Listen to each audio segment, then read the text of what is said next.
Although Bluey is universally beloved worldwide, everyone who has seen the show all point to one specific episode that seems to be the sole blemish in an otherwise perfect series, that one being Charades. Sure, other episodes such as Tina and Wild Girls also received their fair share of criticism, but Charades still stands out above the rest for being truly awful. The general reason this episode is so hated is pretty simple. Muffin acts demanding and entitled the entire time, and not only does this behavior get indulged, but also results in zero consequences. All of this is annoying and frustrating enough to sit through on its own, and completely justifies the episode's infamy. However, I believe there is a far deeper issue to this episode that often gets overlooked. It is a problem that propels this episode from simply being an unpleasant viewing experience into potentially questionable territory that might indirectly teach kids a bad lesson. What do I mean by this? Well, let's review the episode and you will see what I mean. But first, be sure to like, subscribe, and leave a hype. Alright, let's do this. The episode begins with Bluey, Bingo, Muffin, and Socks being dropped off at Nana's apartment by their dads, and Bandit reminds his mom not to let the kids have too many ice blocks, and she responds with an obviously fake promise, intending to let them have as many as they want. While the kids are licking their ice blocks, Bluey asks Nana why they get lots of them at her place, but not many back home. Nana tries to answer Bluey's question, only to get distracted by Bingo asking if they could play charades. Now be sure to remember this moment, because it is important to the main point of this video. So they begin the game, but Muffin has never played it before, and so Nana tries to explain how it works, with Bluey going first to help demonstrate it to her, only for Muffin to demand to see what's on Bluey's card, even though it was already explained clearly to her that the other players are not supposed to see what's on it, and even attempts to rip the box of cards right out of Nana's hands. Soon after Bluey and Bingo have their turns, Muffin gets a go at it, only to ruin the game by revealing that her card is a frog,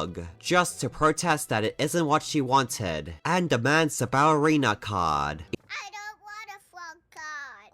Muffin, you have to do the one on the card. But I want to do the ballerina.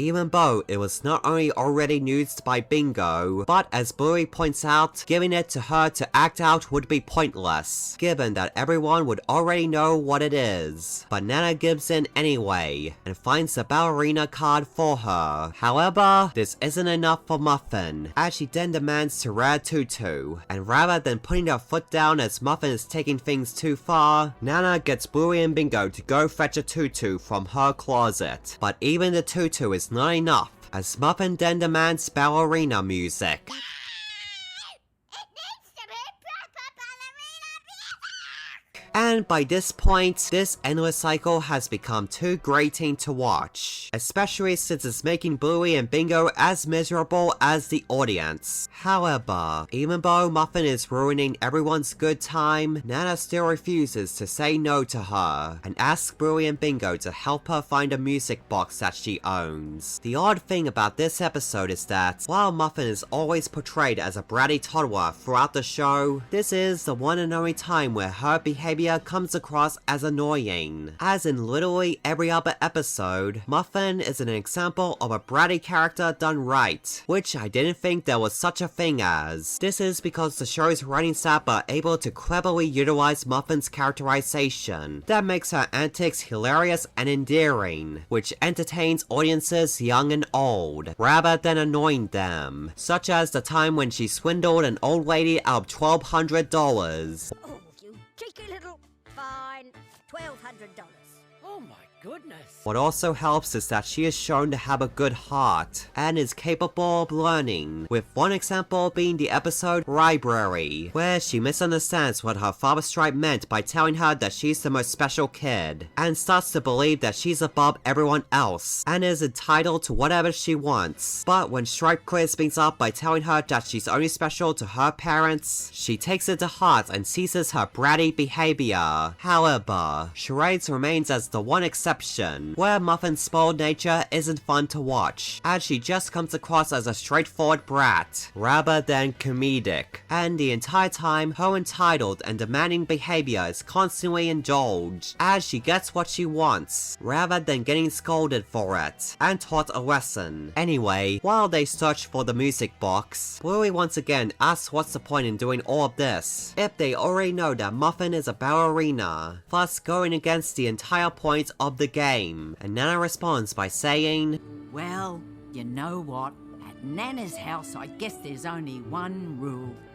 Everyone gets what they want. Okay, except Bluey and Bingo are clearly bothered by Muffin's behavior and her refusal to play properly, to a point that neither of them are having fun at all. If the only rule at Nana's is to be happy, why must Muffin's happiness come at the expense of the enjoyment of the rest of her granddaughters? Perhaps this is just an excuse Nana uses to hide her favoritism towards Muffin. Also, this completely contradicts the lesson in the episode Shadowlands. With that being, rules are what makes games fun. But here, the takeaway is, screw the rules. Let's just let this kid do whatever they want, because their happiness takes priority over the fun of everyone else involved in the game, just because it's Nana's home. Also, there is a much better way to handle this situation. Why not have Muffin dance like a ballerina after the game? Eventually, they find the music box, and Nana mentions that it was given to her by her own grandmother. Afterwards, they return to the living room, and Nana plays the music, which finally satisfies Muffin, and everyone pretends that they don't already know what she is. As Muffin dances away, Bluey asks Nana if her Nana was nice, and she replies saying that she was the nicest Nana of all. And that right there gives the episode some potentially bad takeaways for the kids watching. So clearly the point this episode is trying to make is that grandparents are allowed to spoil their grandkids a bit more, since they don't have the same amount of responsibility over them as parents do. And there's nothing wrong with that on its own, as it's true. However, I believe this episode took a few missteps in tackling this topic. The most obvious one being that Nana pushed this too far, by indulging Muffin's bratty attitude to such a ridiculous extent. Regardless of what Nana said about the only role at her place being letting the kids be happy, that behavior is still unacceptable, as it's one thing to allow the kids to have extra treats, but it's another to let them get away with such misbehavior. And most grandparents do still have their limits before stepping in and putting a stop to it. Also, the episode fumbles in how it communicates its point to the audience. As you may remember, Nana didn't get to answer Bluey's question about getting more ice blocks at her place than at home, so supposedly, the explanation for this is that Nana is simply nice, which is not the right lesson to teach kids, as it implies that if parents don't allow their kids to eat all the junk food they want, or put their foot down when it comes to the rules, well, that just means they're not as nice as Nana, which is not the case at all. I'm just saying, if Bluey could delicately explain the struggles of fertility to children in a way that they could understand, then there's no reason why it can't also clearly inform them about the different levels of responsibility that parents and grandparents have over kids, and that it doesn't mean that either loves them any less or more. And that'll be it for this video. I hope you enjoyed it, and be sure to like, subscribe, and leave a hype. Anyway, see ya!